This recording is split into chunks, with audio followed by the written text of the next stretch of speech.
हाँ भाई देखिए, आज हम इस वीडियो के अंदर बीएससी फर्स्ट ईयर का जो हमारा टॉपिक चल रहा था ऊजेनेसिस, उस ऊजेनेसिस के अंदर हम मैचुरेशन फेज को पढ़ेंगे। यहाँ पर जो हमारी तीसरी फेज होती है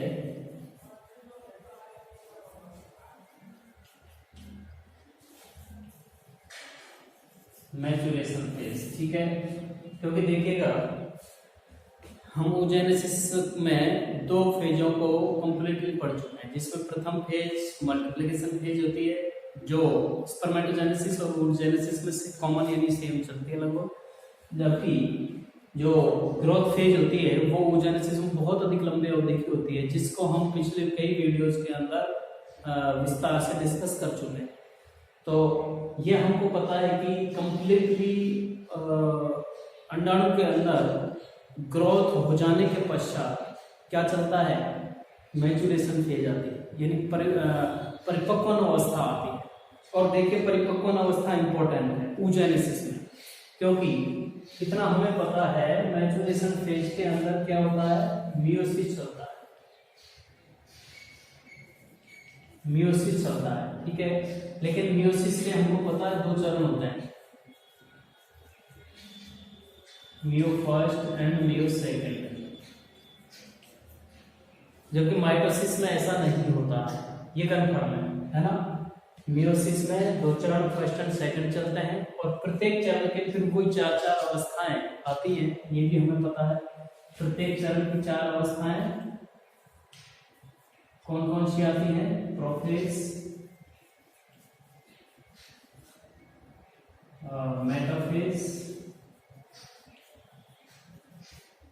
एनाफेज और टेलोफेज, ठीक है।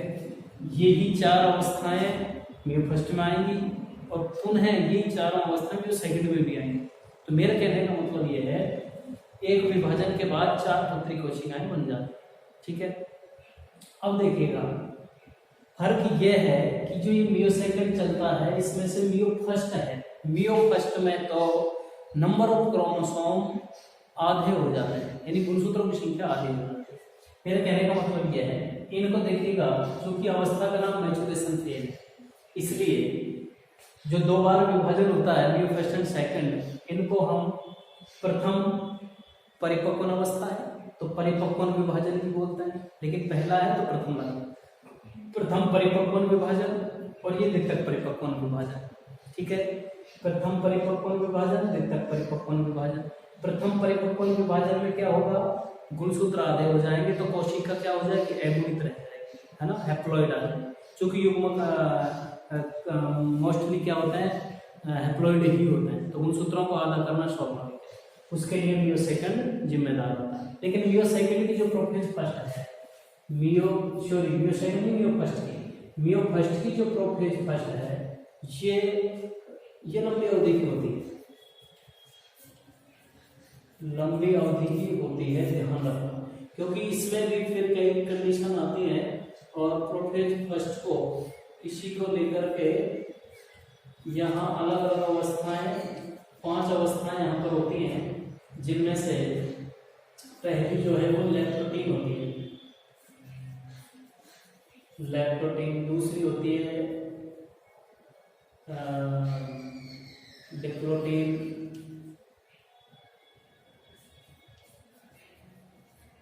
तीसरी होती है पैराटीन,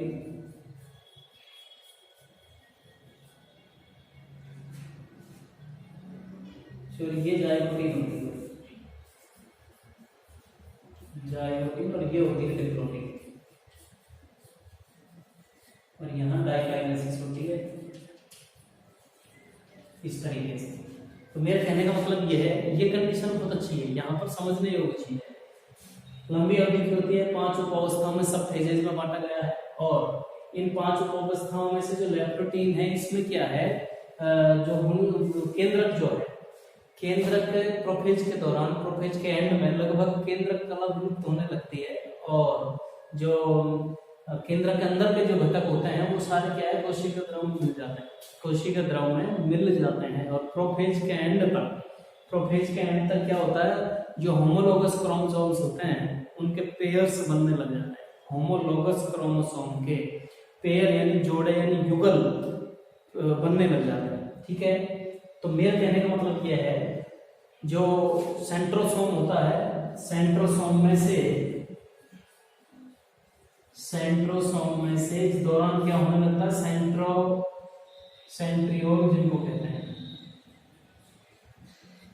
सेंट्रियोल का मतलब हुआ क्या नाम से, तारक केंद्रक जो होते हैं वो पृथक हो जाते हैं, निकल जाते हैं। सेंट्रोसोम में से सेंट्रियोल निकल जाते हैं और वो विपरीत ध्रुवों की ओर चले जाते हैं, अपोजिट पोल की तरफ। और विपरीत ध्रुवों पर जाने के पश्चात जब मेटाफेज में जब भी सभी क्रोमोसोम्स जब मेटाप्लेट पर व्यवस्थित रहते हैं कोशिका के बीचों बीच में, तो उनके काइनेटोकोर से सेंट्रोमियर पर सेंट्रियोल के जो तारक तंतु निकल करके आते हैं, स्पिंडल फाइबर्स, वो स्पिंडल फाइबर उस सेंट्रोमियर से जुड़ जाते हैं विपरीत ध्रुव की। और आगामी चरणों में यानी एनाफेज एंड टेलोफेज आने तक धीरे धीरे उन सेंट्रियोल्स का कॉन्ट्रैक्शन होने लगता है, अर्थात संकुचन होने लगता है, खिंचाव उत्पन्न होता है, जिससे क्या होता है, क्रोमोसोम बिल्कुल आधे आधे दो तरफ बढ़ जाता है। और डिप्लोटीन में आधे आधे केंद्र क्रोमोसोम के चारों तरफ पुनः केंद्रक प्रकट होने लगता है, जो कोशिका द्रव होता है। ये भी साइटोकाइनेसिस की क्रिया के द्वारा, कोशिका द्रव विभाजन के द्वारा दो भागों में बढ़कर दो पुत्री कोशिकाएं बना देता है, जिनमें गुणसूत्रों की संख्या हैप्लॉइड यानी N 2N के स्थान पर N होती है। गुणसूत्र आदि देखें, एक मजेदार बात इसमें यहाँ यह है कि जो दोनों पुत्री कोशिकाएं बनेंगी वो सेम साइज की नहीं बनती। विशिष्ट खास बात, बहुत इंपॉर्टेंट बात है ये ध्यान रखने योग्य, बनने वाली दोनों पुत्री कोशिकाएं समान साइज की नहीं बनती हैं। ठीक है, इसका यहाँ इंपॉर्टेंट रोल है। जबकि स्पर्मेटोजेनेसिस में ऐसा नहीं होता, वहां बनने वाली सभी चारों कोशिकाएं सेम साइज की होती हैं। इसमें क्या कंडीशन क्या होती है, एक कोशिका बड़ी बनती है और एक कोशिका बिल्कुल छोटी सी बनती है, इस तरीके से।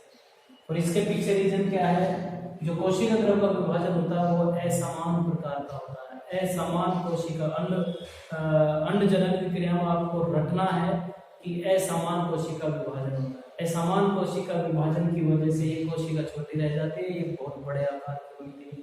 वजह कारण सीधा स्पष्ट है कि अंड कोशिका में अधिक जीव द्रव रखना इसलिए जरूरी है क्योंकि उसको भ्रूण के विकास के लिए पोषण भोजन का संचय करना पड़ता है भविष्य के लिए।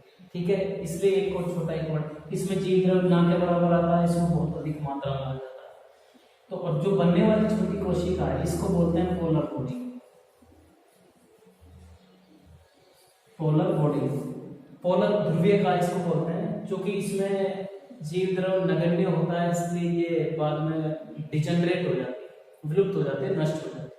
बची हुई कोशिका जिसमें जो कैसी है, हैप्लॉइड है, एन है, इसमें फिर क्या चलता है, मियोसिस सेकंड चलता है, मियोसिस सेकंड संपन्न होता है। ठीक है, देखिए कई बार कुछ विभाजन में कुछ जंतुओं के अंड जनन के दौरान क्या होता है, कोशिका प्रोफेज के पश्चात विभाजन बंद कर देती है। प्रोफेज के पश्चात विभाजन बंद हो जाता है और यहाँ से आगे का जो विभाजन है वो फर्टिलाइजेशन के बाद होता है, यानी निषेचन के बाद होता है। क्योंकि ऐसा माना गया है कोशिका में विभाजन को प्रारंभ करवाने के लिए किसी उद्दीपन की, किसी संकेत की जरूरत पड़ती है, आवश्यकता पड़ती है, किसी प्रेरक की जरूरत होती है। ऐसे में वो प्रेरक या तो शुक्राणु का अंडाणु से संपर्क हो सकता है या फिर कोई हार्मोन हो सकता है, हार्मोन हो सकता है। मोस्टली हम कशेरुकियों की बात करें, ह्यूमन बॉडी की बात करें तो यहाँ हार्मोन का ही रोल होता है, हार्मोन का ही रोल होता है। और ये हम जानते हैं हार्मोन मोस्टली हाइपोथैलेमस के द्वारा कंट्रोल और मास्टर ग्रंथि के द्वारा रिलीज किए जाते हैं, पीयूष ग्रंथि के द्वारा रिलीज किए जाते हैं। उन हार्मोनों का बड़ा योगदान होता है, क्योंकि यहाँ पर FSH है, LH हार्मोन है, एस्ट्रोजन प्रोजेस्टेरोन हार्मोन का भी अपना रोल होता है। तो मेरे कहने का मतलब यह हार्मोनों का या किसी उद्दीपन की जरूरत होती है। अब उद्दीपन कई बार कुछ जंतुओं में शुक्राणु का टच होता है, कुछ में हार्मोन का रोल होता है, ठीक है, और कुछ में निषेचन के बाद ही हो पाती है ऐसी अवस्था कंडीशन। अब सेकंड जब मियोसिस चलेगा छात्रों, मियो सेकंड चलेगा तो इसमें पुनः विभाजन होगा। और ये हम जान चुके हैं मियो सेकंड एज ए माइटोसिस होता है, माइटोसिस के जैसे, यानी पुनः कोशोत्तर आदि नहीं होंगे, ध्यान रखना। लेकिन कंडीशन ये है इसमें अगर मियो सेकंड हम चलाएं तो वही अवस्थाओं से गुजरना होगा, प्रोफेज, मेटा एंड टेलोफेज, ठीक है। कंडीशन क्या होगी, दो पुत्री कोशिकाएं बनेंगी। लेकिन स्थिति यहाँ पर भी वही है। कहने का मतलब क्या है कि एक कोशिका छोटे आकार की, एक कोशिका बड़े परिमाण की बनेगी, ठीक है। बनने वाली छोटी कोशिका को वो पोलर बॉडी, पोलर बॉडी कहा जाएगा, जिसमें जीवद्रव्य नगण्य नष्ट हो जाएगी। जो बड़े आकार की कोशिका हमारे पास एगोइड आती है, इसको हम एग सेल, ओवम या अंडाणु या एग, अंड कोशिका, ये हमारा मादा युग्मक है, अंड कोशिका, इसी को हम बनाना चाहते हैं अंड जनन के अंदर। oogenesis हमारे चैप्टर का, ठीक है। ये ओवम का निर्माण हो जाता है, ठीक, और ओवम बनकर तैयार हो जाता है, इसका मतलब परिपक्व अवस्था है, परिपक्व अवस्था पूर्ण हो जाती है अंड जनन के साथ, ठीक है।